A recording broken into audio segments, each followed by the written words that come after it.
Good morning.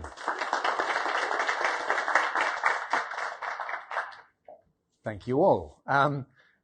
The idea that I would inspire anyone at this time in the morning, I find completely ludicrous, in the sense that I'm a reptile, and it takes me about to midday before I start to wake up. So I'm going to do my best, but it's a great pleasure to be here. Wonderful environment, and again, thanks for the hospitality. And if there are things that you violently disagree with as I go through and you want to sort of interrupt, please do.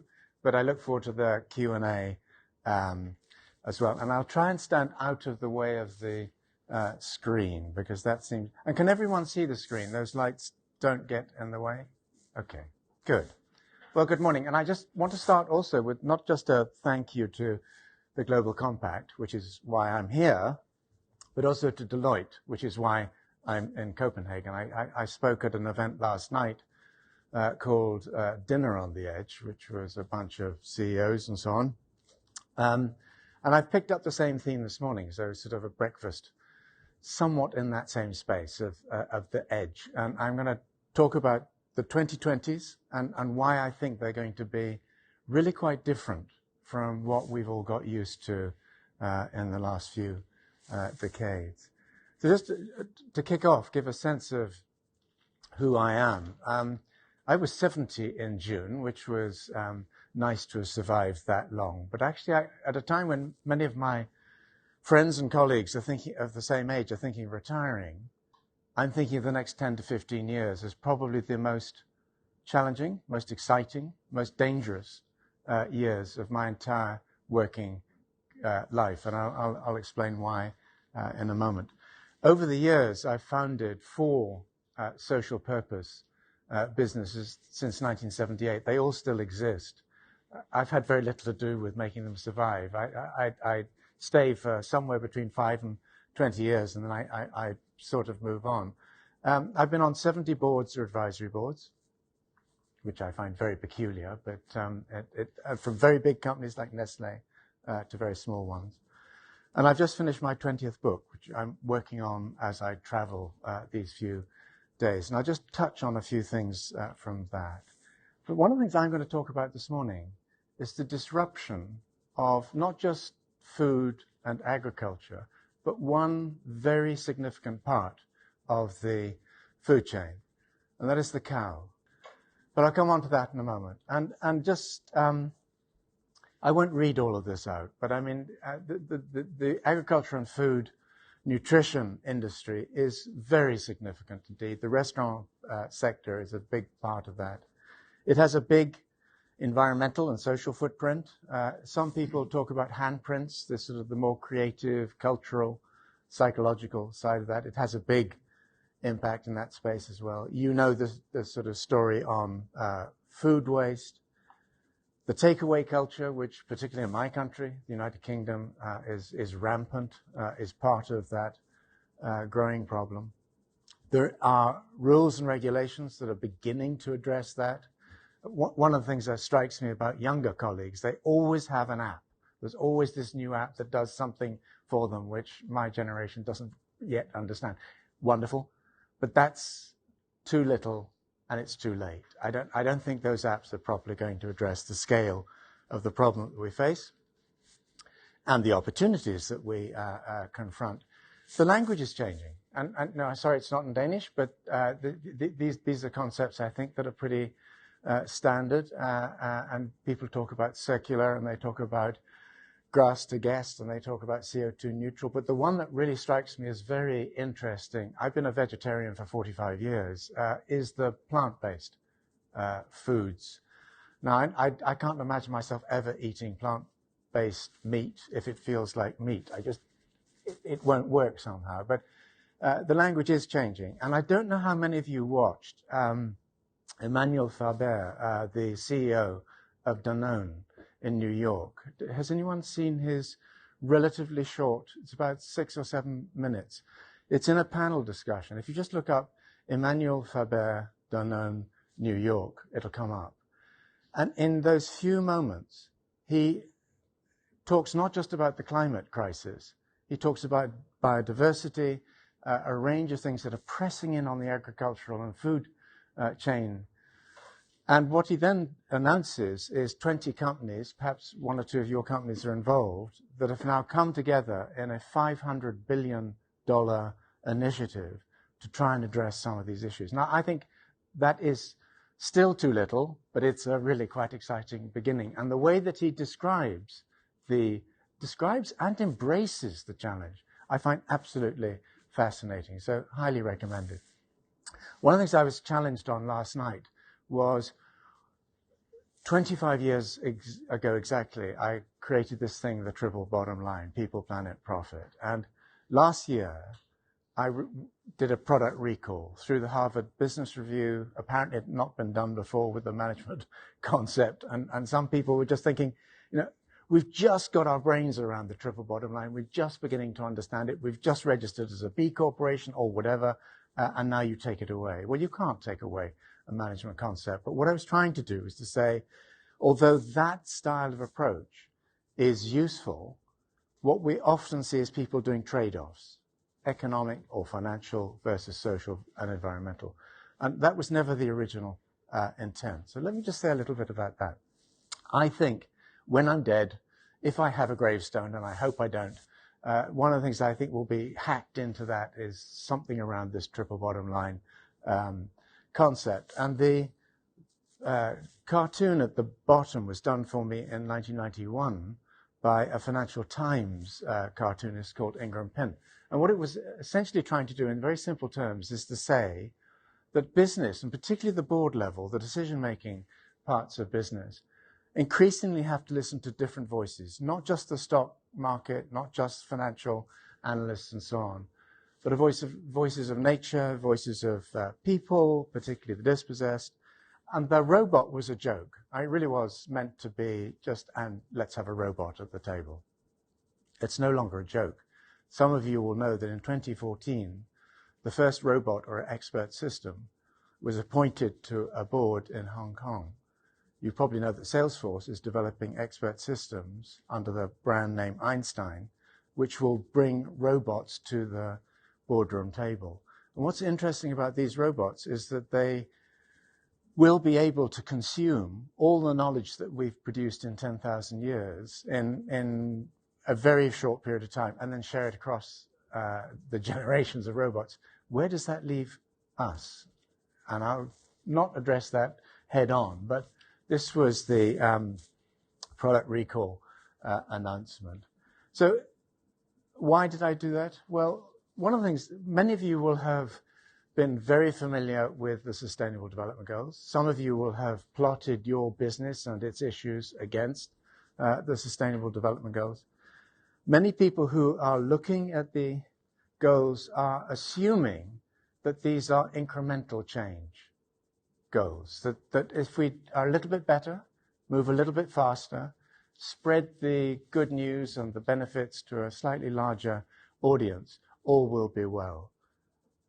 They're not an incremental change agenda, as many of you will know. They are an exponential change agenda. And even if you look at the first two goals, no poverty, zero hunger by 2030, those are hyper-exponential goals. Even if you push them out to 2070 or 2100, those would still be exponential goals. And most people are not yet thinking about that. So the recall of the triple bottom line was intended to flag that up. And this diagram, which some of you will have seen perhaps, goes from 2015 to 2030, so the Copenhagen COP15 event. And what it plots is the trajectories that we have as a species, not just individual economies, get onto if we're going to hold the global temperature rises to 1.5 or 2 degrees of warming. I don't know what you think, but I think on current trajectories, we haven't got any chance at all of doing that. I just think we are playing with a set of existential challenges. And some countries, and I think Denmark is a very good example, are setting stretch targets and meaningfully going after them, but most are not. And I've long loved science fiction. And if you read one science fiction book which gives you a sense of what climate change might do to us, I recommend this one. And what it argues, the storyline is that in the same way as in the 1860s, the removal of slavery, or the attempt to remove slavery, emancipate the slaves in the United States, led to a civil war, the first industrialized war.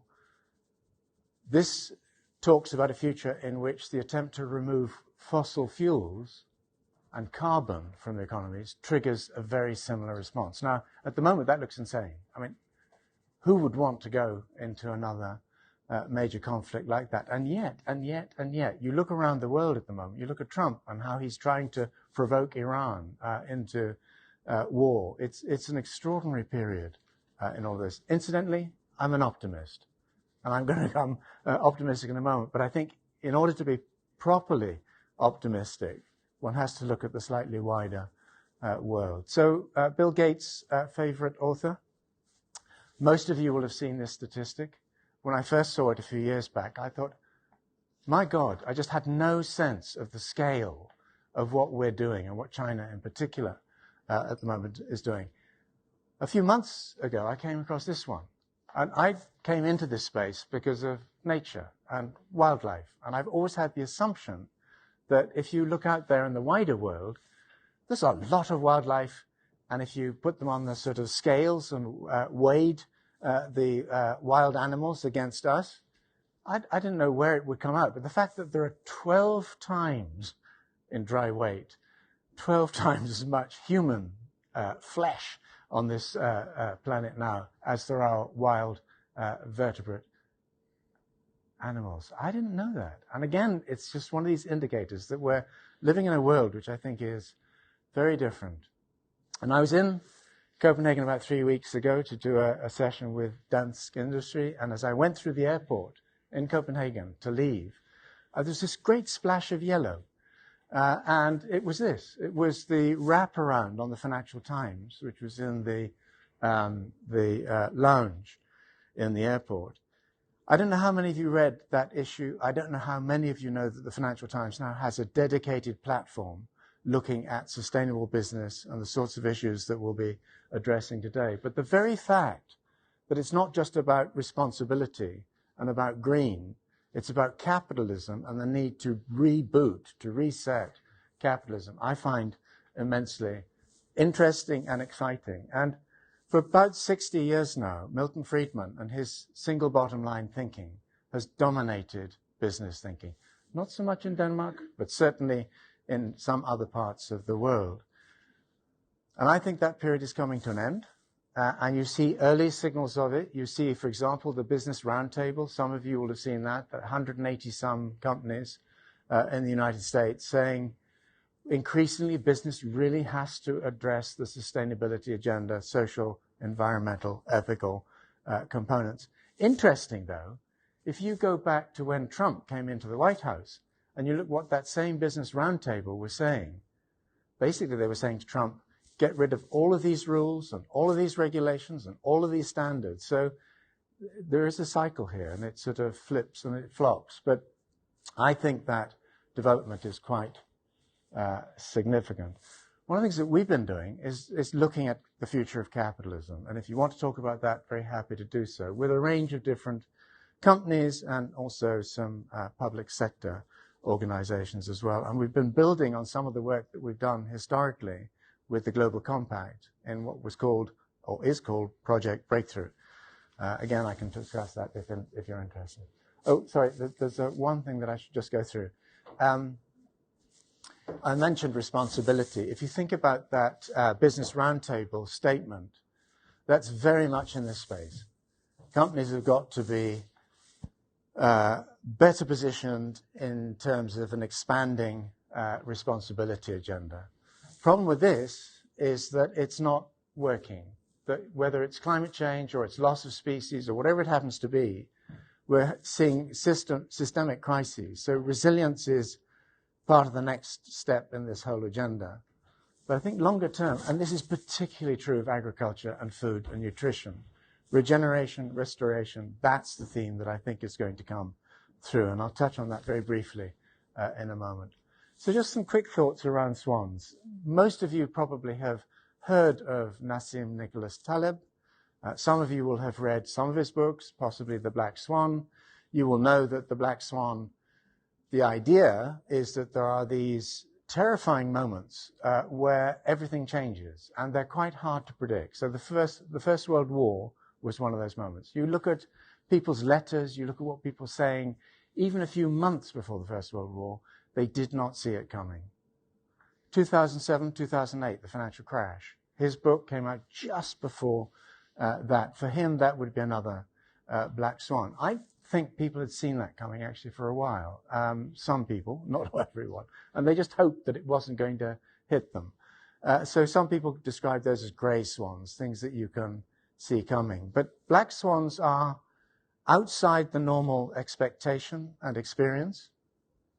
They have a quite disproportionate impact, much bigger than one might expect. And afterwards, we look back at what's happened to us and we try and understand it.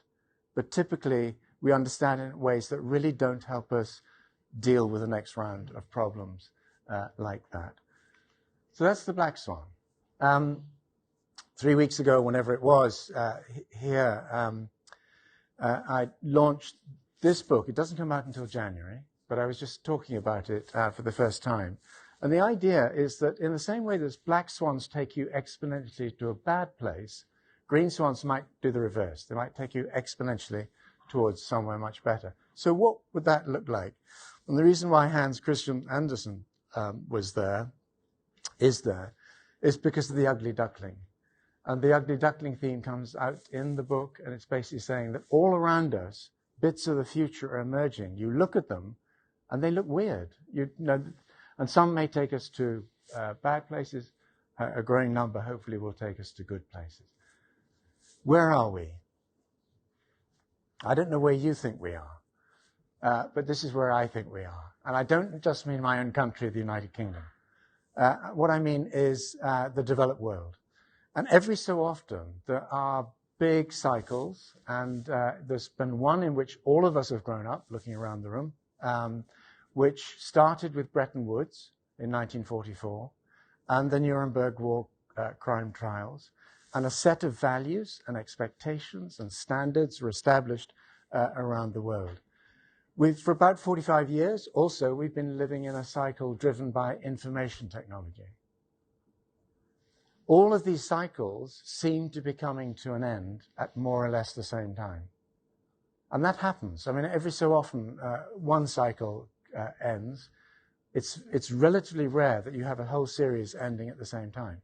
So I think what's happening is we're coming out of that sort of world into another one. And as that old world unravels, you get into this period of confusion, uncertainty, fear, and anger. People become extremely worried about where the future is going to take them.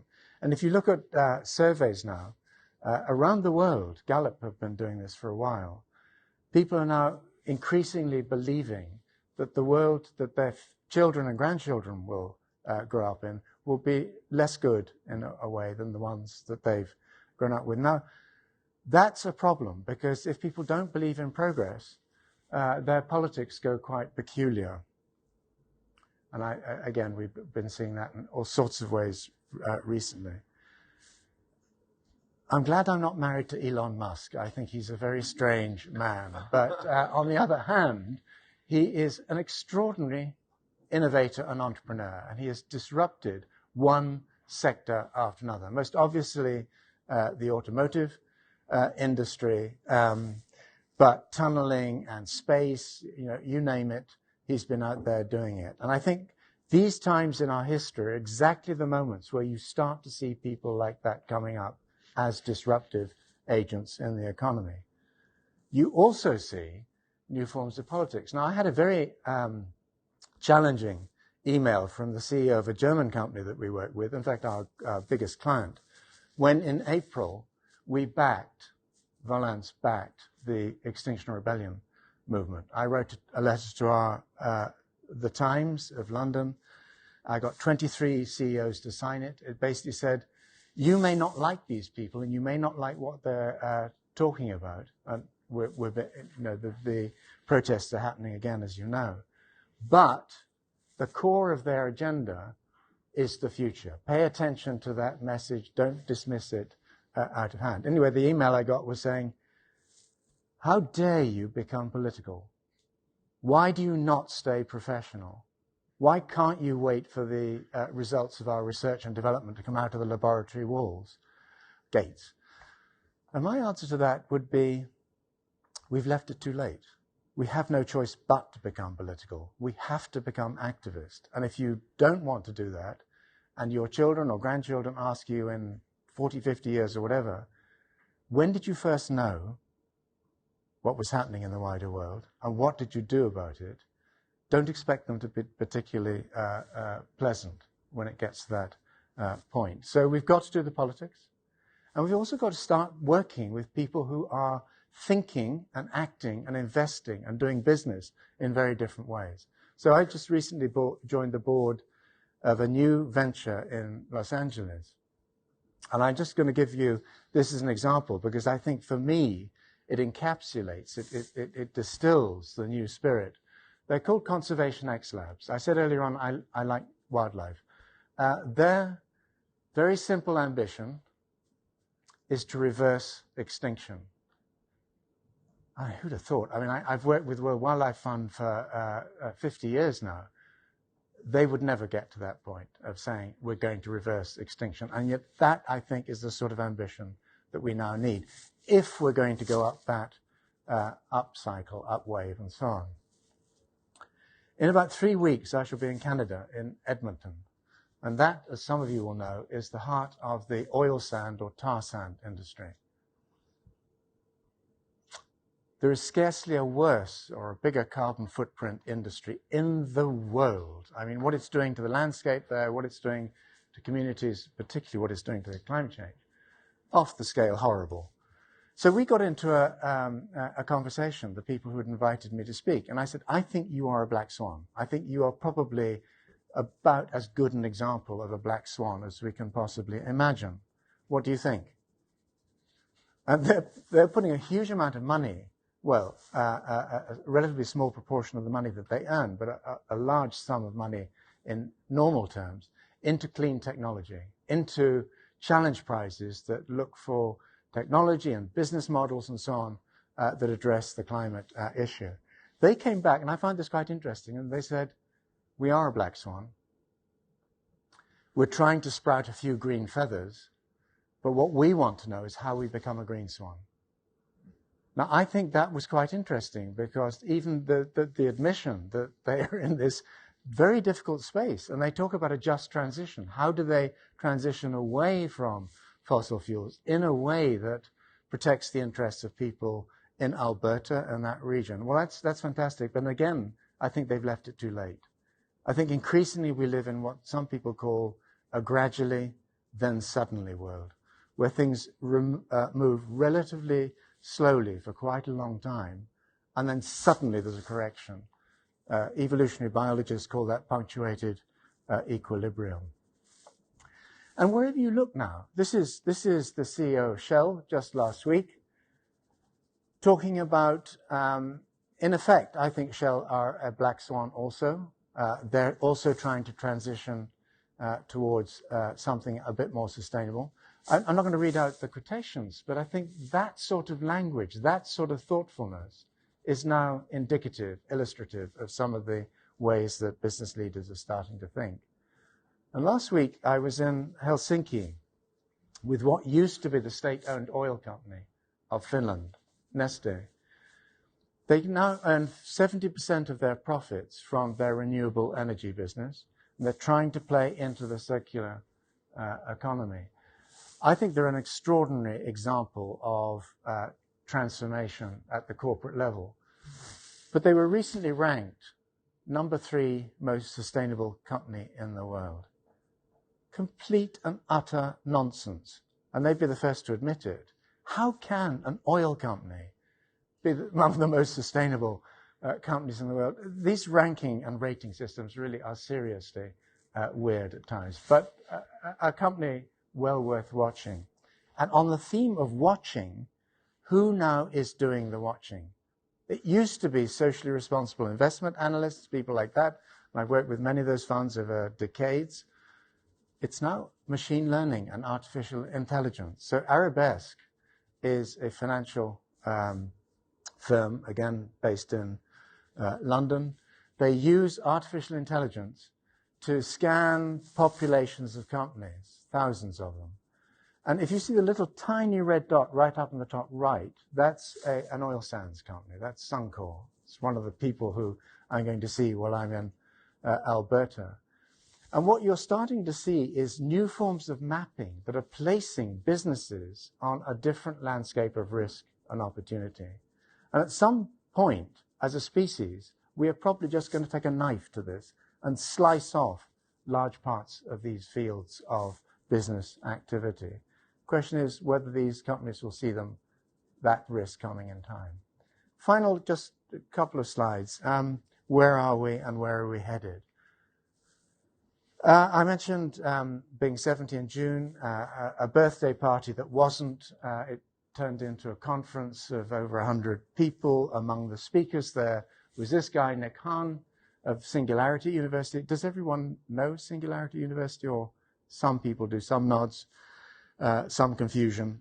So in the world of exponentials, X Prize Foundation, Google's X facility, Singularity University, these are sort of part of the weirdness, the places where people, bless you, are starting to think about exponential change and how it's best managed. And what's interesting is Nick runs the Global Grand Challenges side of what Singularity University do. And what they've done is to take the Sustainable Development Goals, all 17 of them, and distill them down a bit. So they have 12 Global Grand Challenges. I can't remember 17 of anything. I struggle to remember 3 of anything. 12 is better than 17. They're broadly similar, but they're clustering them in different ways.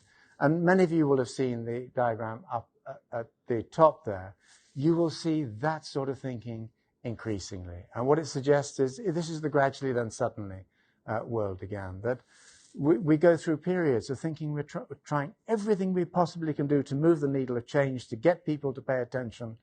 And just as we're about to give up, or as some people have given up, the thing starts to change. Well, I think the 2020s will see that pace of change accelerate in quite remarkable ways. And I won't read this out, but many of you will have seen it. Al Gore on the right, his investment firm, Generation Investment Management, came out with this in 2017. But I think that first paragraph illustrates not just the scale of the challenges and risks, but the incredible scale of the opportunities out there. But in particular, the speed, the pace at which this is going to come at us. And partly it's because we've left it so long. We've now got to come up that curve even faster than we would otherwise have done. And I look around the world, and part of what I indicated earlier on is I'm interested to see where in the world do you see these ugly ducklings, these early stage ventures that at the moment look completely weird because they're playing into a future that we can't yet see.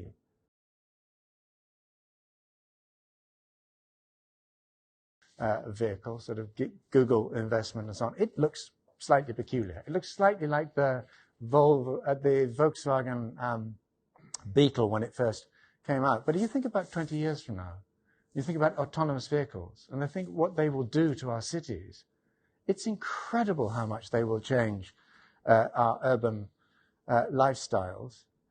And at the same time, if somebody asks me, what's your least favorite brand in the world, your least favorite company? Well, it changes. It depends on the day sometimes. It depends on the news. But Volkswagen is pretty high on the list of brands that I hate. And I hate Volkswagen because what they did on Dieselgate. Not only how they did it of trying to disrupt the whole regulatory system, but then how they covered up for a while afterwards. But can I just finish the one? But I'll take the question, the abuse, the comment, whatever it is. But you look at that company, and they're now developing 70 models, last time I looked, 70 models of electric vehicles and a drivetrain that could become an industry standard. So sometimes the future comes from places that we really don't expect it to come from. Please. I hate them too. Well, that's a relief this early in the morning. What really struck me, or strikes me, is that when they went into Dieselgate, months later they become the biggest car manufacturer in the world. Yeah. So why don't we see a reaction from the haters towards a brand like that? Because I think there is a very big disconnect between what we think and what we're concerned about, and how we buy and how we consume and so on. And in the late 80s, with a colleague, I did a book called The Green Consumer Guide. And it sold 1 million copies in 18 months. It had a huge impact on a range of different companies. And at that stage, for about 4 or 5 years, ordinary people, ordinary citizens, ordinary consumers became concerned and started to want to do something. Most of the time, that's not true. Most of the time, we don't want to think about this stuff at all if we can avoid it. And we'll do the token thing. We'll get a paper straw rather than a plastic straw, and we imagine that we saved the world. And, it's great that, if you're running restaurants or whatever, you do those things, but that is tokenistic. So to your question, there's also a lag effect. I think very often, companies are on a trajectory, and sometimes you get these shock waves because of the sheer scale of growth and what companies do in order to grow. And I think this Dieselgate scandal was one aspect of that. But I don't know. And that's why we're looking at capitalism, not just companies. And I increasingly feel that the last 40 years of my life were interesting and fun, but we were looking at the wrong subjects. We were looking at individual companies and their supply chains. Now, we're not going to stop that. I don't think any of us should stop that. But at the same time, we've got to look at the rules of the game. We've got to look at economics. We've got to look at value creation and how it's done. We've got to look at stock exchanges and how they're run, and all of that sort of stuff. And that's why I think the Financial Times platform that's now been launched, and other media are doing the same, Bloomberg and others, are indicating that deeper systemic level of the conversation has begun. But ask me the question again in 2 or 3 minutes, and I might have a different answer. Let me just finish very quickly, if I may. And I said right at the beginning, this is about agriculture and food. If I had to take one sector which over the next decade is going to be subject to disruptive pressures that are off the scale greater than what it's been used to, it's that agriculture, food, nutrition, health nexus. You see it everywhere, but it's at times very difficult to get our brains around. And some of that's because people are worried, but also it's because new approaches to the design of food are coming through. So, our youngest colleague, now just 19, worked with the CEO of Impossible Foods in California. And I didn't really know very much about Impossible Foods. And then, boom, out they come. They've got something that tastes like meat. I can't imagine ever trying that for a variety of different reasons. But we're headed into a period, and this is the final sequence of slides, where one of my earliest memories is a cow licking my hand.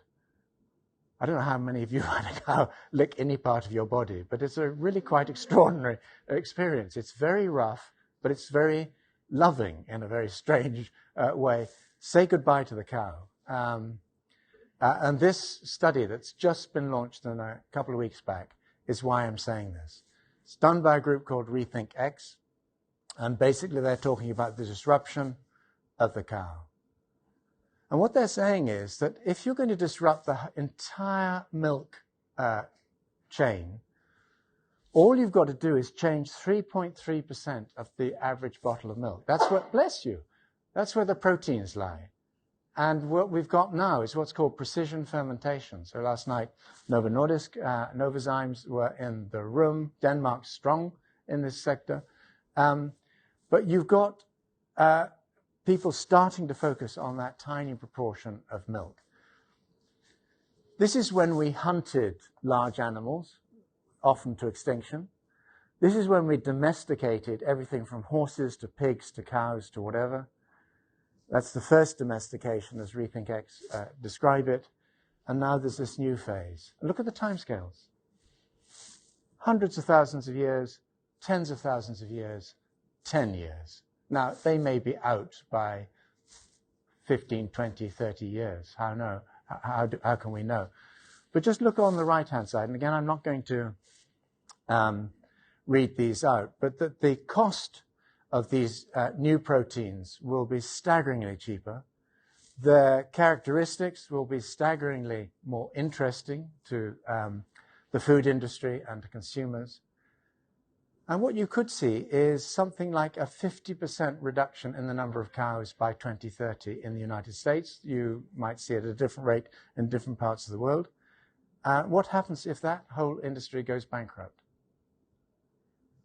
Think about the landscape implications. Think about the social implications. And this is something that we can't choose. It's just coming at us. Why? Because all of the key technologies are on these exponential trajectories and radical reductions in cost. Now, if I go back to the triple bottom line, I can see real economic benefits. I can see some social adjustment costs because very large numbers of jobs will be lost. Now, so far they've looked at the US, they haven't looked at Europe. Hopefully that's next. But environmentally, look at the reductions in greenhouse gases. Somewhere between 60 and 80% by let's say 2040 for the sake of argument. That's huge. And that's something that people will increasingly want. So whether or not the technology is taking us here or investment trends, I think the environmental pressure will take us there as well. And that's a world that's going to be rich with ugly ducklings, if I can put it that way. Final slide. This is somebody's impression of the restaurant table of the future, where you sort of you stroke it and you pull up the different menu options, and then possibly you can press on something, you go way back down the supply chain and see Sven on his tractor or wherever the food came from. I don't think most of us, most of the time, are going to do that. A few nerds will do it, and who knows where this might take us. But most people want to trust brands. Most people want to trust the businesses that they interact with. They do not want to go into the fine, granular detail every time they sit down to just have a basic meal. So back to the gradually then suddenly world. When people find out bad things about brands, they will sometimes, but back to VW, not always, punish those brands and companies. Hopefully, over time, they'll also reward the good people. So that's just some reflections. As I say, I'm a reptile. If you give me about another 2.5 hours, I'll probably begin to wake up properly. But thank you very much for your attention.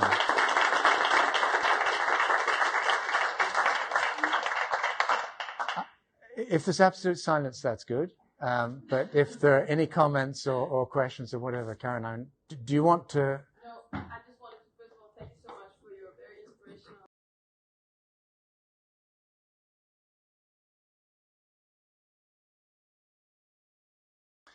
I think farming is very fragile in many parts of the world, and this is an additional stress on that sort of agricultural and food production system. So you're absolutely right. I think some of this will go a lot faster than some of us might assume. Question is, what do we then do to make sure that transition, if it's going to happen, happens in the right way with the right sort of outcomes?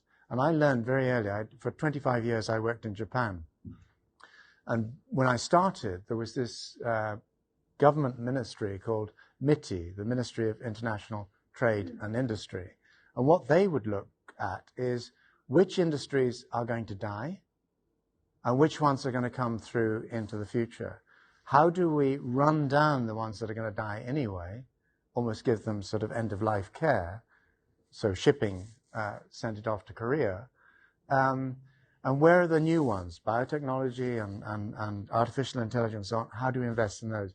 And I think the European Union has been moderately good at talking about that, but not yet incredibly effective in actually driving and sustaining and supporting those necessary transitions. And I think unless, I said earlier on, I'm a European at heart. I deeply regret what's happening with my own country. However, it is happening. And I think that the European Union is going to be increasingly fragile. And if it does not properly address these sorts of systemic shifts in good time and good order and in a politically acceptable way, it'll be another factor feeding into the fragility at that sort of level. But you're right. And, I'm glad I'm not a farmer in what's coming. I would like to be a precision fermentation biologist or whatever, or engineer, rather than a farmer. And that the social consequences of the loss of farming, I think, are going to be profound. If you know of schemes that are trying to help farmers, farming communities, agricultural supply chains in an intelligent way, shifting them into a new way of doing some of this stuff, I would love to hear about those examples. At the moment, we have very few of those. That may be our ignorance, not the wider reality.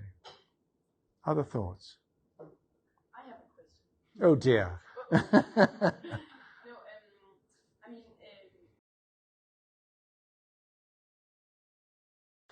Firstly, ask me again in 3 months. I may have a better answer, and I'll explain why in a moment.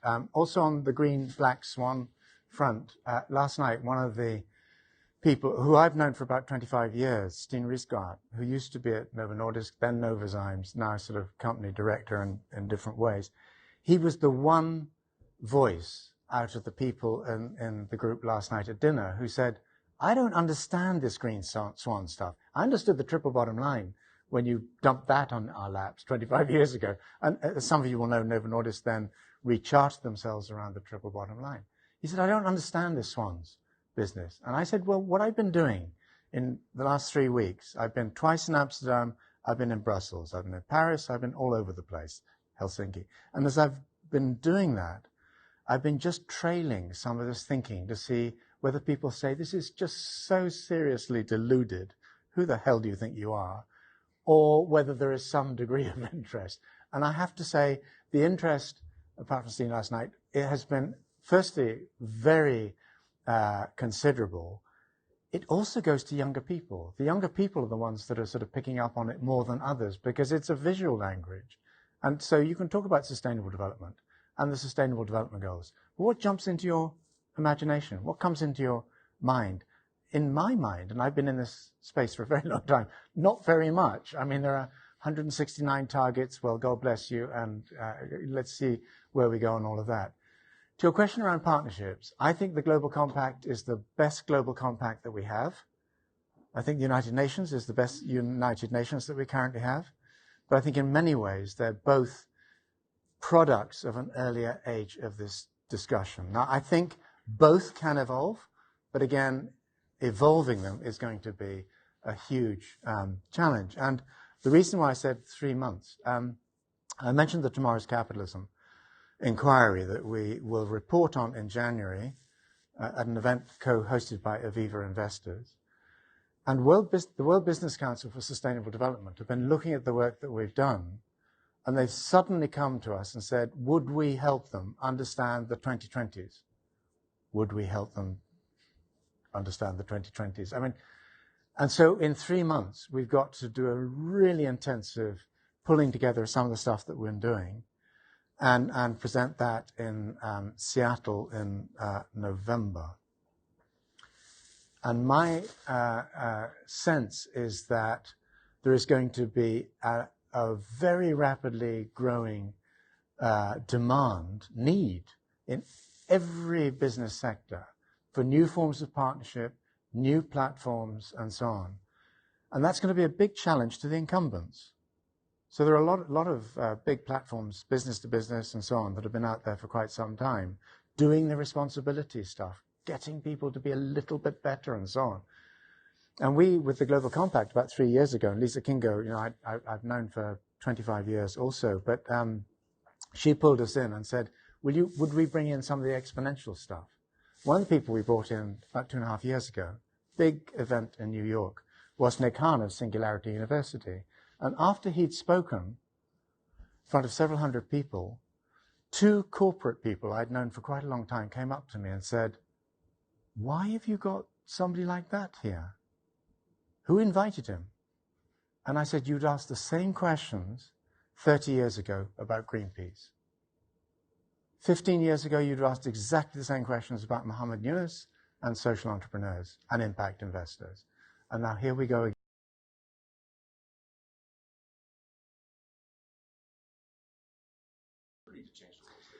No, thanks, Eric. I mean, I think one of the messages that I'm trying to get across here this morning is that almost regardless of what happens at the restaurant level, which is the interface with ordinary people, in the supply chain behind, that's where the exponential change is going to happen. Now, it doesn't mean that restaurants can't play into that space, but it's going to happen almost anyway. I think the question for restaurants is, what sort of conversation do you have with your consumers, your customers, and so on? And where does that take you? And one of the things I found in other businesses, and this may or may not be true of the restaurant sector, is that very often people make assumptions about what ordinary people coming into their businesses want or are interested in or prepared to pay for or whatever. And sometimes when they properly engage, they find it's a different story. Now, that different story may be one that takes them to even greater problems than they had imagined, but in some cases there might be opportunities. And I think for restaurants, that small and medium-sized enterprises are historically the last place that you would look for change in relation to this sort of agenda. What's happened in the last sort of 10, 15 years is that a lot of the innovation is coming from smaller and medium-sized enterprises. So what I would love to see, for example, would be the Global Compact, not just looking at the big members, but actually where the innovation is coming through and how does that come through. And I think that's in effect what you're doing in this sector. But to me, it's ultimately about conversations. Unless you can shift those,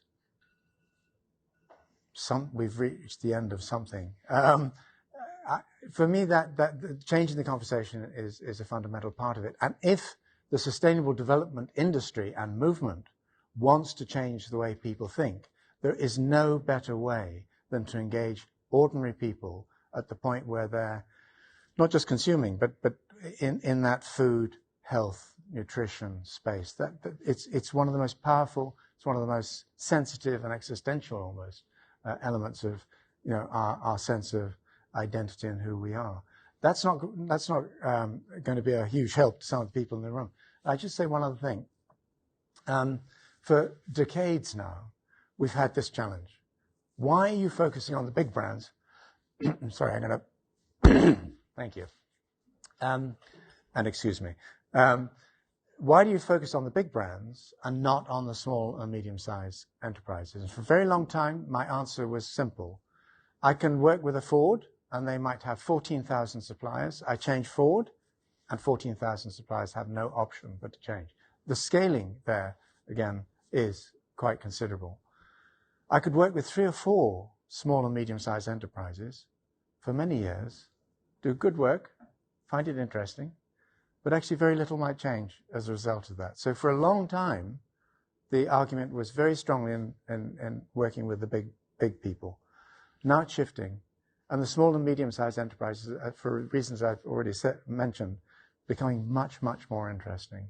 And I'm actually very much looking forward to seeing what comes out of the Global Compact restaurant sector work here in Denmark, because I suspect not the entire industry, but parts of your sector will be doing things that will be really, really interesting to other parts of the world. And the UN and the Global Compact, at their best, are ways of taking that experience, that knowledge, and so on, and spreading it. So, and dancing industry too.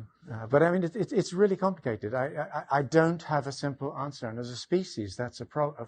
At the species level, that's a problem, because you could take every sector that we are severally exposed to and say, for all sorts of reasons, they're not going to move as fast as we need them to move. Well, that means we're screwed. Happy rest of the day, but... But John, to maybe end on a happy note, I heard you say before you were an optimist. Why is that? I'm an optimist for two reasons. One is I was born an optimist, and I think I've watched a lot of colleagues, and when I say a lot, I mean a lot, who've been activist campaigners, who've got in, I'll come to this one in a second, but in NGOs burning out. And I look at Greta Thunberg at the moment, and I think, what a phenomenon, how privileged we are to have someone like her saying what she is and so on. And you look at her in tears in New York, and you see a young person who is hopefully well protected, but is experiencing stuff on our behalf and trying to get the system to move and finding the system doesn't want to move. I don't know how many here were excited about what came out of New York. I wasn't. I mean, there was a lot of good stuff there, but it really is not a systemic set of responses to the crisis that we face. And the risk that we run is that young people, having tried to do the school climate strikes and things like this, will become disillusioned with politics, disillusioned with politicians, disillusioned with the whole system. And I've seen that. In the late 60s, I had a friend at university. I thought I knew her quite well. She went to prison for 10 years for trying to blow up British government ministers. And I had two friends in Germany in the early 1970s. They turned out later on to be part of the support group of Baader-Meinhof. So they killed the father of a friend of mine now in Berlin. I didn't know her then. And afterwards I looked back and I thought, am I just singularly bad at picking my friends? And I'm totally willing to accept that. But is there something else at work? And I think there was. I think they were all intelligent. They were all university trained. They were all concerned. They all thought that they tried to change the system, and they all thought the system said, bugger off, no, just go away. And they became angry, and they picked up guns, and they picked up bombs. I'm not saying that's going to happen again, but we have to be very careful at winding up young people and getting them concerned, and then not doing what they expect us to do. That's really, really dangerous politically. So God knows how I got onto that. But You're talking about being optimist. That was it. Okay. Let me then give the second reason for being an optimist. I think that the system that we have all grown up in is so bankrupt, there is no way that it can take us into the latter part of the 21st century in a sustainable way, properly sustainable way. Therefore, it has to break down. And as it breaks down, we've got to actively manage that process in ways that are outside our normal experience, which means that the entire political class at the moment, with the exception of Danish politicians, I saw your Prime Minister just a few weeks back, she was impressive. Not just simply that she knew everyone's names in the audience, but she was impressive. But we're going to see a different generation of decision makers, of politicians coming through. They can't come through fast enough. And I'm an optimist, because I think out of these big shifts in our societies and economies comes new thinking, comes new business models and technologies. I think the next 10 to 15 years, as I said earlier on, are going to be immensely exciting, a wonderful time to be alive. But God, they're going to be challenging as well. Please. Yeah, the last one. We could link to this also. I mean, a lot of you talk about whose fault is it or as a consumer or a normal person. Why do I have to do something if I don't feel that my government is doing enough, etc., etc.? Where, as I see it, I mean, we've reached the point where everyone has to do some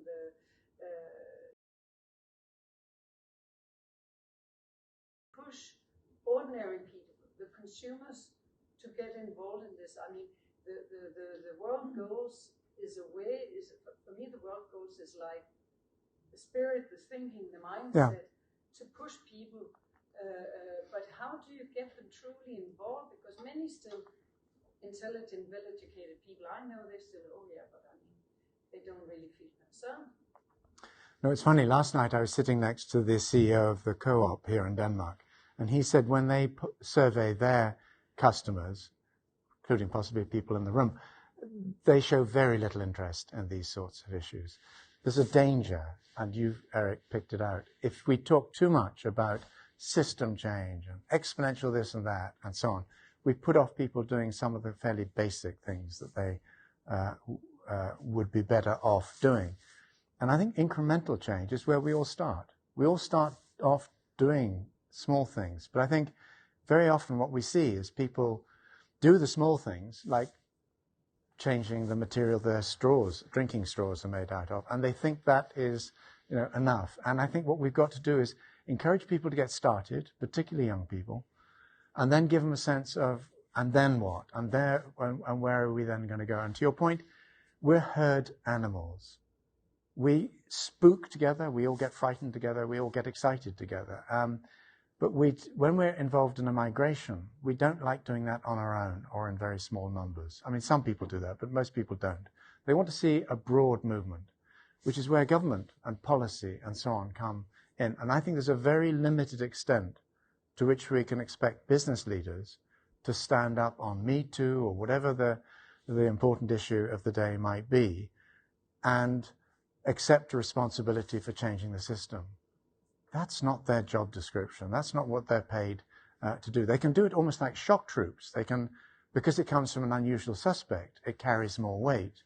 But in the end, this is political, which is why I say we've all got to become more activists. And even if some of our own clients, and I mentioned one, don't like that, that's their problem, I think. It may become ours as well, but we've got to become active. We've got to become political. And by that, I don't mean simply protesting. I mean doing the politics in ways that we perhaps have so far left to other people to do. Industry federations, God bless them, or whatever.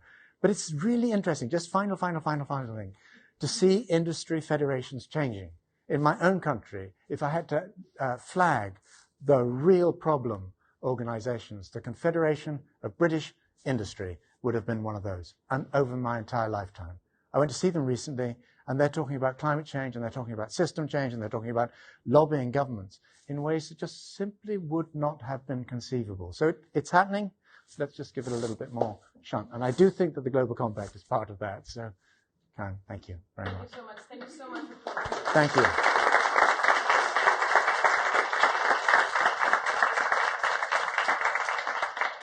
Thank you all very much indeed. And thank you for coming also.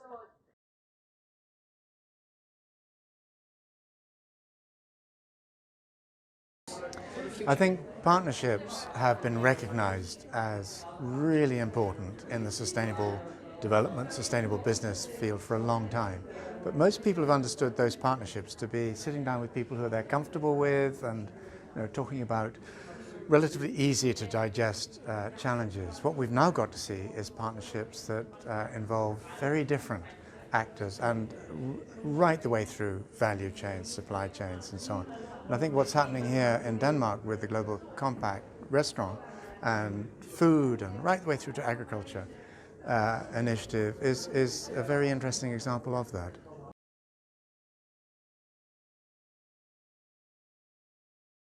So when it comes down to what does a company do, or what does a business do, or what does an organization do to embrace an exponential future, talk to your young people, because many of them understand this. They've seen technology develop at extraordinary rates, and even in their few years. So talk to them, but actually also go out and talk to some of the people who are building exponential business models, exponential organizations, because they're where the future is starting to bubble up. And I think people talk about learning journeys or study tours. Go on them. Go and see these people. And it's one of the things I've done over 40 years. I've gone to see over 300 companies in different parts of the world. And I find it fascinating. And I've learned much more from that than I ever learned in school or university. Thank you so much.